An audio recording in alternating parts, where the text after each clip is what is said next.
Crusty KLX300 here, and I'm doing a review of my KLX300. This is a 2023. As you can see, I've got 3,387 miles. I picked this baby up back in the spring of 2023. It's now November, and I've ridden it hard, put it away wet. And I've maintained it well, but I rode it hard. So here's a rundown on this beautiful bike. I have nothing to complain about here. Like I said, rode it hard. Wrecked it a few times, bounced right up, and away we go. So some of you guys are, concerned about your plastics and your decals and all that stuff. Well, you know what? It's a dirt bike. It's a dual sport. Ride it. Run it hard. You only live once. Get out there and ride it. So, what I've got here, if you've been paying attention since the beginning, I've made many modifications to this bike. As you can see there, I have an LED headlight bulb. I've removed a lot of the incandescent stuff, actually all of the incandescent bulbs, and replaced them with LEDs. This is an Amazon fender eliminator. It did not come with lighting for the license plate here, so I had to add these two lights here. This is a requirement in Pennsylvania.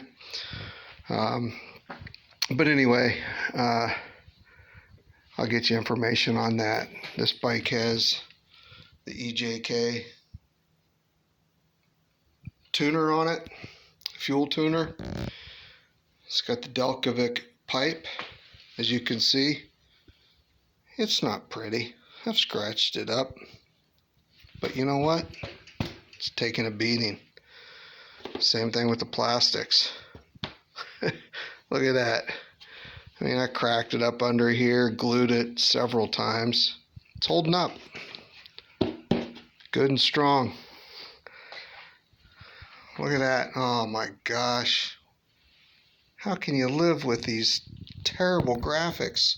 How ugly is that? Nah, it's not ugly. It's beautiful. Look at that. Look at that. I am glad I put these covers on to protect the frame. This hardware was all black.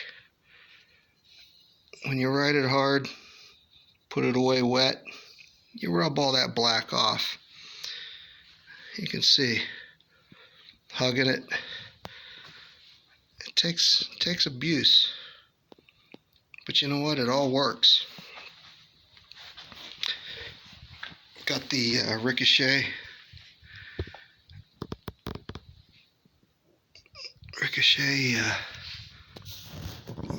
bash guard. Some call it a skid plate, but it's taken some bashes. I'm glad this was here to take it so that my frame and my water pump didn't have to take it. Here's an aftermarket brake pedal. This thing, it's gotten hung up down under this bolt. Sorry for the video here. It's taken some abuse. See this hole right here? I had a cable and it ran down here into the skid plate to protect the brake lever. Snapped that off in one of my excursions off-road on a hill climb. Guys, if you don't have protection on your bike, you're going to pay for it. You better get it. This is an aftermarket Polysport fender. Replaced the stock fender because it was all scratched up. First time I took it out on some hard trails, Allegheny National Forest, I scratched it up. You know what? It's a dirt bike. They get scratched. If you want a pretty bike, stay on the street, putt around in parking lots, don't try anything hard. I do like to protect my suspension though. So I've got boots over the seals to protect the seals. I've got the Husabergs protectors for rocks flying up, and believe me, when you're riding off-road, you're going to hit them. I've got the carbon fiber protectors up here as well.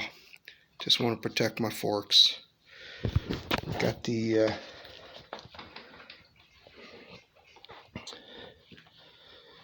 retrieval strap up front. It's come in handy a few times. I've needed it. The LED aftermarket eBay special turn signals, they've come in handy as well. They've taken a beating, but you know what? They're flexible and they keep on going. Show you my fog lights here. Yeah, they're bright. They're really bright. I've got the white light and I've got the amber light. And in Pennsylvania, when you're chasing deer off the road, you definitely want plenty of light.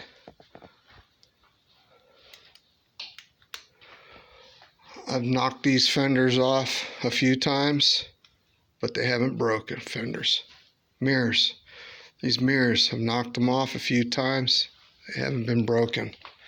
You can see they're all scratched up in here. As for the bark busters, they're not actually bark busters. These are Husabergs X Factory. The bars have held up. The covers did not. The hand guards, they just did not hold up. They broke. I've had to replace them with Cycra. Fortunately, they had them in stock at Cycle Gear, so I was good to go there. Had to use some zip screws to install them. As you can see here, zip screws zipped them right into the aluminum bar. And yes, I've dumped it a couple of times on these, but you know what? They held up. They held up better than the stock Husabergs. So, you want a dual sport? You want to ride off-road? Don't worry about the scratches and the gouges. They're going to come. You want a pretty bike? Ride in the parking lot. Putt around. Don't be a wimp. Get out there. Tear it up. Yeah, I've got some aftermarket stuff on here. Got the 13 up front, 45 in the rear. I tried the 43. That was good. It was better, but not as good as the 45. 1345, you get some real good torque out of that baby. So, anyway, there it is. 3,400 miles. I'm pretty happy. She's not a KTM or a Husky. It's not a 400 or a 450. But for a 300, it's great. The only thing I need to do next is upgrade the suspension to cover the weight of my fat ass. Enjoy, guys. Get out there and ride. Oh, did want to mention, oversized tank, eBay. It's the IMS copy, Chinese copy. It's been excellent. Works great. Very happy with it. Glad I bought it. Take care. Ride hard. Put it away wet. Get up and ride again the next day.